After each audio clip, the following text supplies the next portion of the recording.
Oi, pessoal. Vou apresentar aqui para vocês a correção das atividades da aula anterior, que tinha como tema operações no conjunto dos números reais. Então, a primeira questão dizia o seguinte: observe os números a seguir. Então, a gente tem aqui o número -3, -3 meios, -1 inteiro e 4 décimos, 0,333, trata-se de uma dízima periódica, tem o número 7 e tem raiz quadrada de 51. Então, diz o seguinte, ó, quais deles pertencem ao conjunto? E tem a dos números naturais. Então, a gente viu que o conjunto dos números naturais começa pelo número 0. Então, tem 0, 1, 2, 3, 4 e infinitamente, é um conjunto infinito.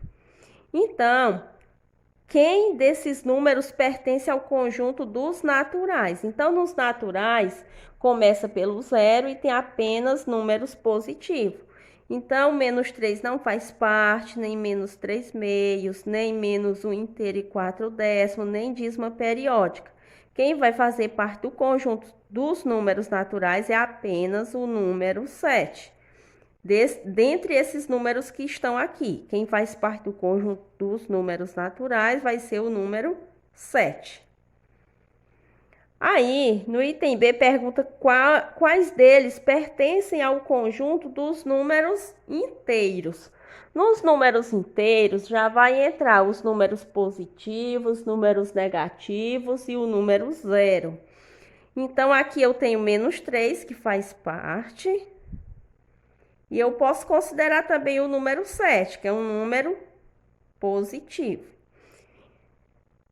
Item C, Z pertence ao conjunto Z, ou seja, ao conjunto dos números inteiros, mas não pertence aos naturais. Então, seria só o número -3. E o item D pertence ao conjunto dos racionais, mas não pertence ao conjunto dos inteiros. Então, pertencendo ao conjunto dos racionais e não pertencendo ao conjunto dos inteiros. Então, só vai entrar o quê? A fração, o número decimal e a dízima periódica. Então, seria -3 meios, -1 inteiro e 4 décimos e essa dízima periódica.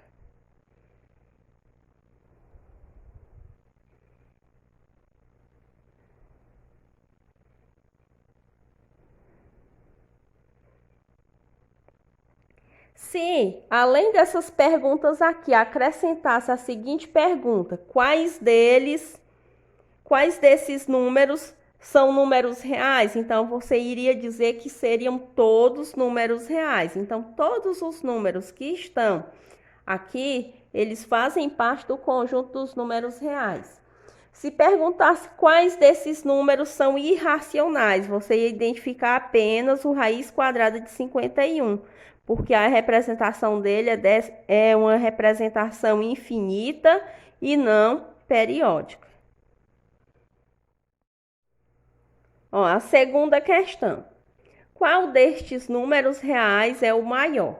Então, a gente tem aqui raiz quadrada de 7 ou 27 décimos. Então, vamos colocar aqui, ó, para a gente calcular a raiz quadrada aproximada de 7 e calcular também aqui o valor de 27 décimos. Então, quando a gente vai calcular uma raiz quadrada que não é exata, a gente vai observar entre quais números quadrados perfeitos vai ficar aquela raiz. Então, aqui a gente pode dizer o seguinte, ó. Escreve aqui a raiz de 7. Ela vai ser menor que e maior que.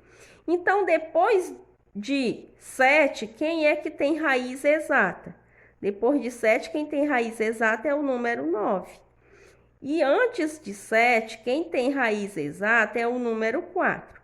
Então, agora a gente calcula essa raiz e calcula essa também. E sempre vai repetindo, ó, raiz de 7. E o sinal maior que e menor que. Calculando raiz de 4 é igual a 2. Calculando raiz de 9 dá igual a 3. Então, daqui eu tenho a conclusão que a raiz quadrada de 7, ela vai ficar entre os números 2 e 3. Então, vamos observar agora o seguinte, ó. O número 7, a proximidade dele do número 2, qual seria?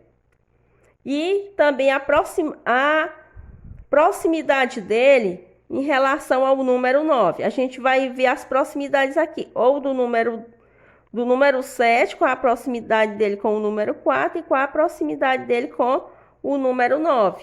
Então, a gente chega à seguinte conclusão, que o 7 ele está mais próximo de 9. Então, quando eu for aqui fazer as estimativas para calcular a raiz de 7, eu vou calcular do 2,5 para cima. Então, não vou nem considerar o 2,5. Vamos considerar logo aqui o 2,6. Fazendo aqui 2,6 vezes 2,6. A gente vai observar se aproxima de 7. Então, fazendo 6 vezes 6 dá 36, vai 3. 6 vezes 2 é 12. 12 mais 3 dá igual a 15. 2 vezes 6 é igual a 12, vai 1. E 2 vezes 2, 4, mais 1, 5. Então, baixa 6. 5 mais 2 é 7. E 1 mais 5 dá 6. Então, ficou 6,76, que já é próximo de 7. Então, eu posso considerar aqui que a raiz quadrada de 7 vai ser aproximadamente 2,6. Agora, vamos calcular 27 décimos. Então, para a gente saber o valor decimal de 27 décimos, a gente vai pegar o número 27, dividir por 10, ou seja, divide numerador por denominador. 27 dividido por 10 é 2, 2 vezes 10 dá igual a 20, 20 para chegar em 27 falta 7. Para continuar essa divisão, a gente acrescenta 0 aqui, ó, coloca vírgula no quociente. Fazendo 70 dividido por 10 dá 7, 7 vezes 10 é 70 e 70 menos 70 é 0. Então, o resultado aqui ficou 2 inteiros e 7 décimos. Então, qual destes números é o maior? Observando, comparando só a parte decimal aqui, os números decimais, ó, que deram como resultados. Então, a parte inteira 2, parte inteira 2. Parte decimal desse, ó, 6 e aqui 7. Então, eu posso concluir que 27 décimos é o número maior. Então, qual número é maior? Então, a gente vai escrever aqui como resposta o número 27 décimos. Olha, vamos para a terceira questão. A terceira questão diz o seguinte: analise cada uma das sentenças a seguir e diga se são verdadeiras ou falsas. Então, no item A, 100 pertence aos reais positivos. Então, número 100, ele apareceu sem sinal. Quando aparece sem sinal, subentende-se que é um número positivo. Então, aqui a afirmação é verdadeira. O item B, 100 não pertence aos reais negativos. Então, também é uma afirmação verdadeira. Ele não pertence aos reais negativos, sendo ele um número positivo. No item C, raiz quadrada de menos 16 pertence ao conjunto dos números reais. Então, essa afirmação ela é falsa. Por quê? Porque não existe um número que elevado ao quadrado resulte em menos 16. Então, não existe esse número real que elevado ao quadrado resulte em menos 16. Então, vamos observar aqui, ó. Se eu pegar aqui, ó, menos 4 e elevar ao quadrado e resolver essa potenciação, vai ficar assim, ó. Menos 4 vezes menos 4. Fazendo menos vezes menos dá mais e 4 vezes 4, 16. Resultou em 16 positivo. Se eu pegar o número mais 4, vai dar o mesmo resultado. Então, faz mais 4 vezes mais 4. Mais vezes mais dá mais e 4 vezes 4, 16. Então, não existe um número no conjunto dos reais que elevado ao quadrado resulte em menos 16. Vamos ao item D. Menos π pertence aos reais negativos. Observe que π está negativo, então ele vai pertencer aos reais negativos. Então essa afirmação aqui é verdadeira.